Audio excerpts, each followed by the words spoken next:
Hello, hello, nous sommes jeudi. Oui, je sais, j'ai introduit ce vlog extrêmement tard. Mais je vous ai déjà montré, je crois que j'ai filmé 2 petits extraits, donc ça va, c'est pas si tard que ça. On est jeudi et je commence ce vlog. Là, je fais juste la petite intro du vlog, je ne vais pas encore vous parler de mes diverses lectures. Mais voilà, du coup, pour le moment, on est à une semaine environ du mariage, du coup c'est un petit peu le rush pour régler les derniers détails, donc c'est pour ça que je vais pas commencer le vlog avant, ça en plus c'est le fait qu'on travaille. Donc voilà. Mais bref, aujourd'hui c'est jour férié, on est le 15 août et on va chercher Enzo chez mes beaux-parents et en même temps on va faire un barbecue là-bas à midi.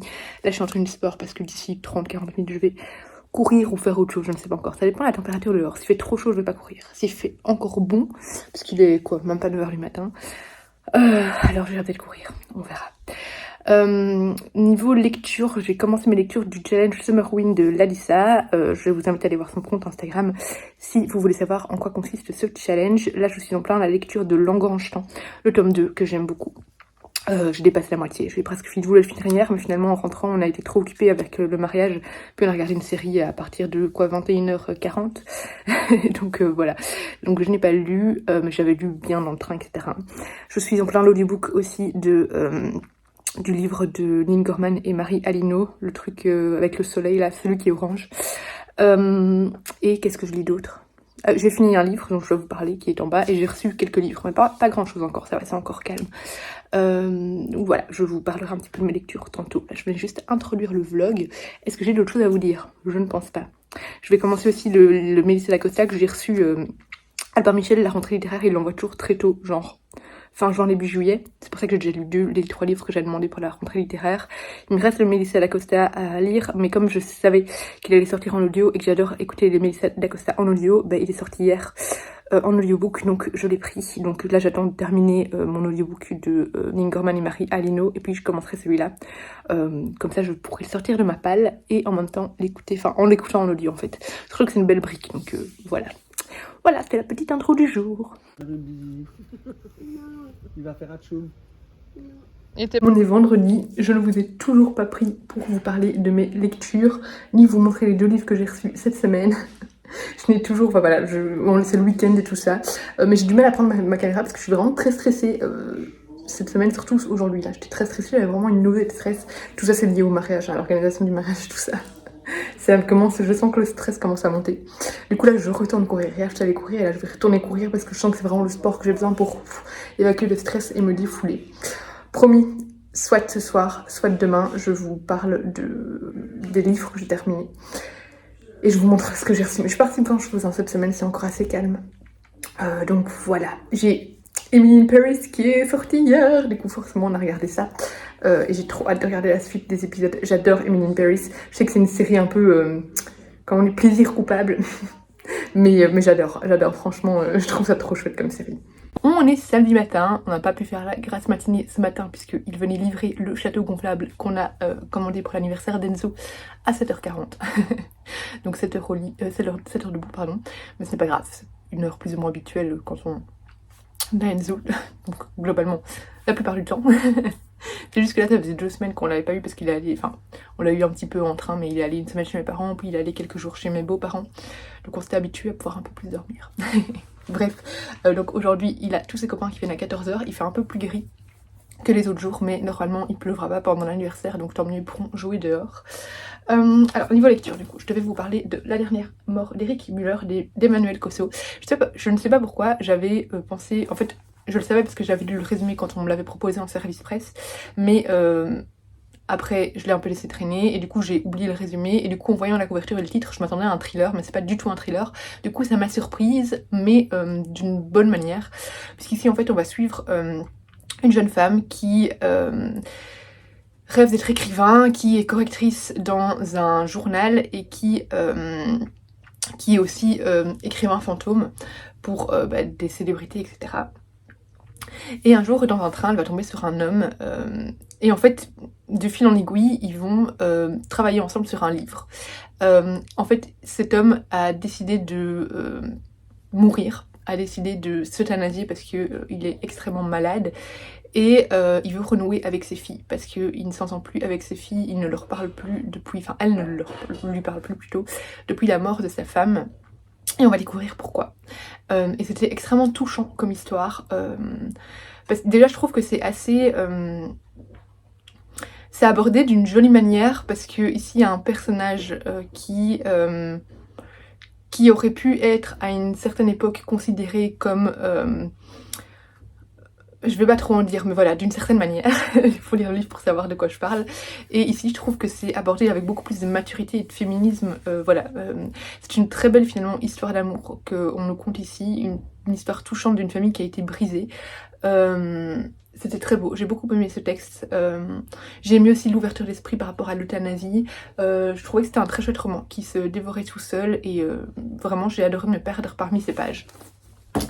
Et j'ai terminé du coup la duologie de Langrange-Temps. À la base, je crois que le tome 2 n'était pas prévu, mais le tome 1 avait tellement fonctionné que voilà, ils ont fait un tome 2. Et je dois dire que ce tome 2, du coup, est un bel ajout finalement au tome 1 parce qu'il complète vraiment pas mal de réponses qu'on a par rapport à Sophie et par rapport à l'univers de Langrange-Temps. Donc pour rappel, Langrange-Temps nous emmène dans un monde où, un peu comme dans La Belle et la Bête, on a des objets qui sont animés et dotés d'une voix. Ici ce sont les horloges, sauf que il faut vraiment pratiquer l'orolangue pour... c'est l'orolangue, hein, oui l'orolangue, pour vraiment comprendre ces horloges et pour les entendre, pour entendre leurs vibrations. Sophie, elle, entend les horloges, elle travaille dans cet univers depuis toute petite puisque son père est un horloger, je sais plus comment on dit dans l'univers mais bref. Et alors le monde, depuis qu'il y a eu une guerre du temps, une guerre des horloges, je sais plus comment s'appelle cette guerre là mais bref, il y a beaucoup de règles par rapport à ces horloges, par rapport à ces oranima, mais Sophie n'hésite pas à les outrepasser parce que vraiment elle a une passion pour ces horloges voilà, elle a une passion pour ces objets finalement interdits. Et ça va l'entraîner vraiment dans tout un enchaînement d'événements rocambolesques et dangereux puisqu'elle va se retrouver finalement projetée à une autre époque. J'en dirai pas plus. Du coup, il y a un côté romance, mais je trouve qu'il est finalement assez bien amené et qui ne prédomine pas l'univers, en fait, qui ne prédomine pas l'intrigue, et ce n'est pas une romantésie, c'est vraiment un univers ici de fantasy avec une romance dedans. Avec un côté très désuet, vraiment, on a l'impression d'être vraiment plongé dans une autre époque. Réconfortant, malgré le fait que finalement il y a pas mal d'événements assez sombres qui ont lieu. J'ai trouvé la plume de l'autrice vraiment très élégante, elle nous emporte complètement. C'est une duologie vraiment que j'ai beaucoup aimée. J'ai vraiment eu un attachement pour les personnages, pour l'univers. J'ai trouvé l'intrigue très bien ficelée et très bien développée. J'ai beaucoup aimé cette duologie. Là j'ai commencé un livre jeunesse qui est aussi dans ma palle du Summerwin. Oui, parce qu'en fait là j'ai commencé ma palle du Summerwin qui est donc, mais je vous l'ai dit, hein, le challenge organisé par la DISA du 12 août jusque je ne sais plus quand. De toute façon je l'arrêterai quand c'est le Pumpkin Autumn Challenge. Sauf si c'est fini avant, je ne sais plus, bref. Donc voilà, je suis en... Là j'ai repris une autre lecture du Summerwin, c'est... je sais plus, il faut que j'aille voir le livre, il est là-bas et elle est en train de regarder un dessin animé, donc je vais pas aller le chercher maintenant. Je vais encore vous montrer le... Oui, je vais encore terminer l'audiobook aussi de... Ningerman et Marie Alino pour pouvoir enfin commencer l'audiobook du dernier roman de Melissa D'Acosta. Et je vais vous montrer les deux ouvrages que j'ai reçus tout à l'heure parce que là de nouveau ils sont là Wenzo et je les ai pas sous la main donc j'ai pas envie d'aller chercher et de revenir. Voilà, je vous ai fait mon petit point lecture. Je crois que ce sera un tout petit vlog mais c'est pas grave, parfois de temps en temps un petit vlog. De toute façon il y a plein de vlogs tous les jours pour le moment en août, donc un petit vlog qui se glisse dedans, ce sera facilement regardable. Je vous laisse, je vous montrerai le château gonflable quand il sera installé.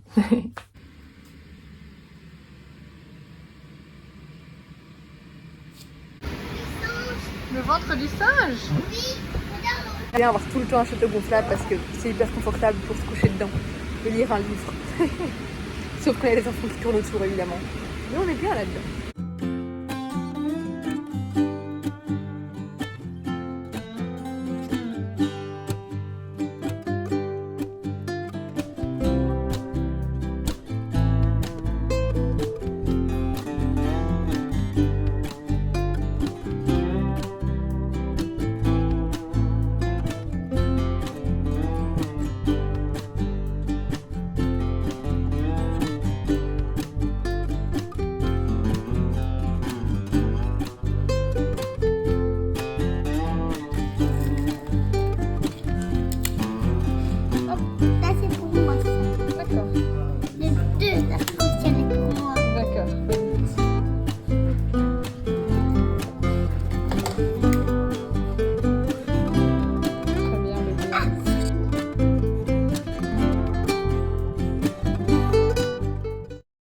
est désormais dimanche, il est 15 h. Aujourd'hui c'est une journée assez cool où on ne fait rien puisque hier, anniversaire d'Enzo, voilà, ça a été finalement, niveau énergie ça allait. Mais quand même, aujourd'hui on a envie de juste ne rien faire. Enzo en profite pour jouer avec ses jeux. Et là moi j'ai peaufiné encore le petit truc pour le mariage, 2-3 petits trucs. Et puis j'ai lu, alors j'ai abandonné ce matin la page 178, donc presque à la moitié, Emma la guilde de minuit de Hannah Took. J'ai lu sur un avis sur Livre Addict que la première moitié était assez compliquée et à partir de la deuxième moitié c'était vraiment très prenant, mais moi je crois pas que je suis arrivée, je crois qu'à mon avis c'était à peu près la page 200 que ça devenait un petit peu plus prenant. J'ai arrêté à la page 178 parce que pour moi il faut pas 200 pages pour qu'un livre soit prenant. Si ça prend 200 pages c'est que ça va pas. Donc j'en suis restée là pour ce livre là.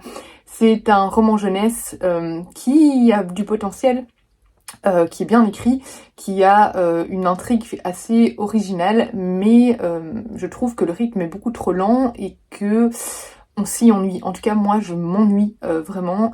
Au début j'aimais beaucoup, franchement j'aimais beaucoup les premiers chapitres. Je trouvais que ça avait l'air très prometteur, assez étrange. Et au bout d'un moment, j'ai fini par me lasser en fait, parce que c'est trop lent au niveau du rythme. Et pour les jeunes lecteurs, je pense que c'est pas assez dynamique. Mais bon, voilà, ça se trouve, il y en a qui vont adorer. Donc ici, on est à Prague, on va suivre Emma. Emma qui est la cadette d'une famille avec pas mal d'enfants. Ils sont 12, oui, elle est la 12e enfant. Elle a plusieurs de ses frères et sœurs qui sont des jumeaux. Et donc elle est cette 12e enfant, et dès le début il y a une espèce de malédiction. En fait on entend, enfin la grand-mère d'Emma à sa naissance dit au père d'Emma que il y a une malédiction autour du chiffre 12. Et puis on va voir Emma grandir et ça va être une gamine assez étrange qui n'arrive pas trop à trouver sa voie, qui trouve plein de bizarreries en elle, qui a pas mal de peur. Et au moment de tenter d'intégrer une école, elle se fait... elle se voit refuser l'entrée à cette école et elle se retrouve à aller habiter chez son oncle. Et chez son oncle, elle va tomber sur une étrange amie qui s'appelle Sylvie. Elles vont sortir à chaque fois peu de temps avant la pleine lune, faire des sorties assez... vraiment à minuit, mais assez... inspirant, plein d'imagination, etc. Et je crois qu'elle vient de sa sieste qui va arriver là maintenant. Et un jour, Sylvie va disparaître et Emma va essayer de savoir ce qui lui est arrivé. Et je m'en suis arrêtée à peu près là. Coucou bébé. Coucou. Fatiguée. T'es plus fatiguée? Non. Ok. J'ai bien dormi. T'as bien dormi? Super. Mais voilà, comme je vous dis, moi j'ai pas accroché à l'intrigue, du coup j'ai préféré en rester là. Du coup j'ai pas de nouvel avis à vous faire parce que finalement j'ai mis en pause, je vais le reprendre hein, mais j'ai mis en pause le livre de Lynn Gorman et Marie Alino parce que je voulais vraiment commencer l'audiobook de Melissa d'Acosta, que j'ai là sous la main d'ailleurs, hein, je l'ai en livre papier et que j'aime beaucoup pour le moment, mais du coup je l'aurais pas fini pour ce vlog-ci, donc Tenir debout, qui est une histoire dans laquelle on suit une jeune femme qui a 24 ans et qui sort avec un homme de 18 ans, de 18 ans son aîné. Sauf que cet homme va avoir un accident et il va être paralysé. Et en fait ça parle de cette histoire, c'est un homme qui est sur le point de divorcer aussi, etc. Donc voilà, c'est une situation déjà compliquée à la base mais qui va se compliquer par cet accident et cette paralysie. Et on va voir du coup comment va tenir ce couple, comment il va évoluer. Et je sais pas du tout vers quoi on va partir, si on va partir vraiment sur une histoire d'amour qui va tenir le coup, s'il va vouloir peut-être lui en finir, je sais pas du tout. Mais en tout cas c'est très bien écrit et c'est très prometteur et j'adore l'écouter en audio parce qu'il y a 2 lecteurs du coup, un homme pour l'homme, j'ai oublié son nom, François, un homme pour François, et un lecteur, une femme qui lit pour la femme, j'ai oublié son nom maintenant. J'ai oublié le nom du personnage féminin. Bref, ce n'est pas écrit, mais du coup ça dynamise bien le roman et c'est chouette à lire. Et je suis en plein là, mais j'ai lu 50 pages. Hein. J'ai commencé, du coup j'avais vraiment envie d'un thriller là maintenant, je suis à la page 61, pardon. La meute d'Olivier Ball, voilà, mais là j'ai vraiment pas encore grand chose à vous en dire, donc ce sera pour le vlog suivant. J'interromps ce vlog juste avant de le finir, je couperai du coup avant mon au revoir. Je vous ai pas montré les choses que j'ai reçues. Du coup j'ai reçu une petite BD, Les liens du sang C'est quoi un père de Sam Boy. J'avais déjà lu une autre BD, deux même, les autres BD de Sam Boy chez Le Duc, et j'avais beaucoup aimé. Et j'ai reçu un livre que j'attendais avec impatience, c'est Le jeu de l'âme de Javier Castillo, qui est la suite, il me semble, de La petite fille dans la neige, La petite fille sous la neige, La petite fille sous la neige, voilà. Il me semble que c'est le roman qui suit. Donc oui, c'est ça. Après, je pense que c'est ça. Oui, c'est ça, on retrouve la même journaliste et c'est la suite directe. Donc j'ai trop hâte parce que j'avais adoré ce roman. Je vous laisse avec la suite du vlog. J'espère que ce petit vlog vous aura plu. Ce sera vraiment, je crois, un de mes plus courts sur la chaîne, mais ce n'est pas très grave. De temps en temps, ça arrive. N'hésitez pas à me dire, vous, ce que vous avez lu ce week-end, enfin cette semaine, tout simplement. Quelle est votre lecture en cours? Je vloguerai cette semaine. Maintenant, ce sera peut-être aussi, enfin la semaine prochaine, du coup, ce sera peut-être aussi un vlog un peu plus court, parce que là, vraiment, on approche du mariage. Et donc, il y a beaucoup de choses à faire. Enfin, beaucoup. Oui, disons que mon esprit sera préoccupé. Mais voilà, du coup, j'espère qu'il vous aura plu. Comme toujours, n'hésitez pas à mettre un petit pouce vers le haut, à laisser un commentaire, à le partager et à vous abonner si ce n'est pas encore le cas. Je vous fais des gros bisous et je vous dis à bientôt pour une prochaine vidéo.